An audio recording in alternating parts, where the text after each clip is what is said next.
ए mix भेजटी पूरा बिना पियाज रसुण चलतु देखा प्रोसेसटी कौन रोचे।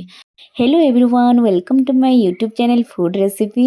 भेज बनवाई तो मुझे सोला नहीं जाइए ताकू बतुरेकिना रखी तो एबे परिबा देखिबा कौन आपण पाखे सामग्री अच्छी। तो मुझे नहीं पोटल, गाजर, आलू, कखारू आउ किछिटा छुई नहीं जाइए। तो चलतु एबे मसला प्रस्तुति पूरा जीरा अदा नहीं जिबा। तो जीरा अदा मसलारे केवल आम प्रस्तुत करवा ए मिक्स भेज तरकारी। तो आम एबे गैस ऑन करदेले। तो कड़ईटी बसईदेले, कड़ईटी तातिबा पर्यंत आम छाड़ीदबा। तो बर्तमान कड़ईटी ताती आसला देखिपे आप एमती चेक करेंगे। आपन को उषुम लगुले आपड़ कौन करेंगे से मुहूर्त तेल देवे। तो एबे तेल दबा। तेल देला परे कौन करेंगे आप प्रोसेस रे छाणी भी पारिबे किंबा तेल देकी आपण फ्राए मध्य करेंगे। तेलटी तातिबाई आम छाड़ीदबा। तो ये आपण क्वांटिटी परिवार क्वांटिटी देखिकिना नेबे। तो आपण परिवार अनुजाई आपणकर तेल मध्य सेतिकी हवा आवश्यक। तेणुक मुझे गाजर पकई दूची। गाजरटा कहीं ना गाजर जिते सब अधिक टाइम लगी थाए सिझापी छाणी हाँपाई से परिबा गुड़ाक आप फास्ट देवे। ओके, तो आम ए गाजर नहीं गले गाजर को फ्राए हाँपाई छाड़ीदा। जेहेतु मुझे छाणीबार ही ना मोर केवल फ्राए करार अच्छे। मु अल्प अल्प तेल नहीं। तो यही भाव में सब परिबा पोटल नहीं जिबे तापर को एमती नहीं आपण मिक्स करेंगे। आप फ्राए करेंगे अदरवाइज छाणी पारे। तो यही भाव में मुझे पोटल नहीं जाइए, गाजर नहीं जाइए, तापर को पकई पारे एमती कि गोटे गोटे करके एमती गोटे गोटे करके सब परिबा आपण एमती पकईकी भाजी पारे कि फ्राए करेंगे कि छाणी पारे। तो देखिपे ये भाव में आम सब परिबा पकईदेलु जो गुड़ाक बहुत टाइम लगी थाए टिके फ्राए हाँपाई। तो आलू, गाजर, पोटल टिके बहुत टाइम लगी थाए तो फ्राए हाँपाई कि छाणीबाई। तो मुझे परिबा गुड़ाक आग फ्राए कर नौची। तो आपड़ ये वे करूँ। आउ लास्ट रे कौन करेंगे सब परिबा पकई देकिना आप फ्राए करेंगे। कखारूटा मिसीज तेणुक मुझे शेष रखिली छुई, कखारू आउ आलू। तो यही वे आप निहाती थे ट्राए करूँ। एत टेस्टी हम तरकारी बिना पियाज रसुण तरकारी। तो आप संक्रांति अरुआ भात सहित खाईपारे। तो मुझे किसी लुण नहीं जाइए। लुणटा पानी छाड़ापी नि जाए जोटा कि परिबा बेले पकईले परिबाटा पानी बहुत जल्दी छाड़ी जाए। तो मुझे काबुली सोला नहीं तो धोईकिना नहीं जाइए। आपको कौन प्रेसर रे 2 ରୁ 3ଟି सीटी देके आपण सिझे नेबे बा कुक करि नेबे। तो मु किछि पानी देई दूची तादेर स्वाद अनुसार लुण नेबे, किछि हळदी नेबे।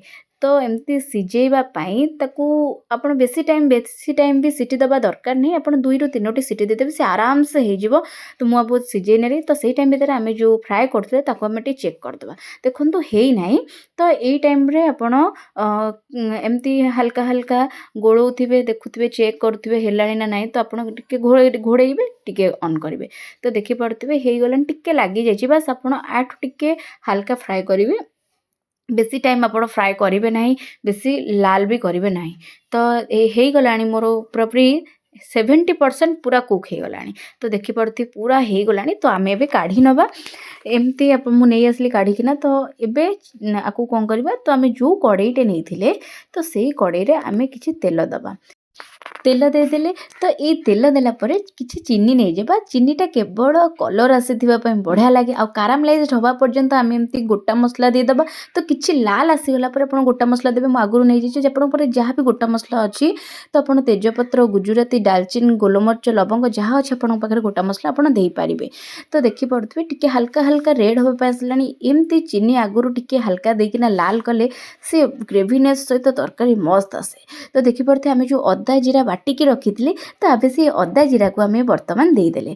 तो एमती हल्का हल्का लगी आसो। तो आप कसुवे ये वे आप निहाती थे ट्राए करूँ। एत स्वादिष्ट लगे खावाई। आपड़ के बिलीव भी करें। आप बेसी अदा जीरा बाटी खावाई इच्छा प्रकाश करेंगे। तो यही वे आप निहाती थे ट्राए करूँ। जिते पर्यंत पानी न छाड़ी आम से पर्यंत कसुवा ये वे। तो ये आप कसी कसिला समय गैस टी को लो फ्लेम करेंगे। तो यही वे आप निहाती थे ट्राए करूँ। एमती हल्का हल्का देखु मसला कषि हो आसला।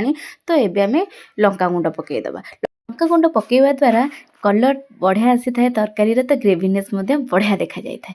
तो यही आपन जिते तेल छाड़ी आसी मसलू तो सही टाइम आप लंका गुंड पकेबे। तो आम ए पानी टिके देदेबा हलदी पकईदबा। तो तापर बिलाती जिते मसलाटी हो आसुव तो बिलाती पकेबे ना बिलातीर पानी बाहर तो मसलाटी भलरे कषि हम ना।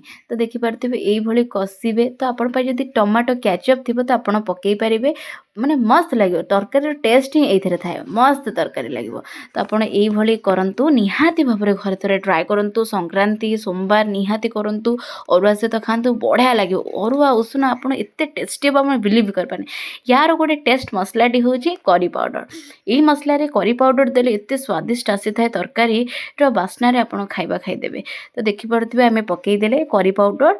तो ये टिके टिके पानी देकी हल्का मसलाटी को कषिबा। तो यही मसलाटी कषिबे। तो हल्का पूरा पूरी लो टू मीडियम फ्लेम आप निहाती बना। तो देखो मोर सीटी ऑलरेडी आसीगला गैस टी को आम बंद करदबा। मसला भी आमर हल्का हल्का हो आसला। तो देखिपे माने केते आसुची मसलू टिके टिके तेल बाहर आरंभ कला।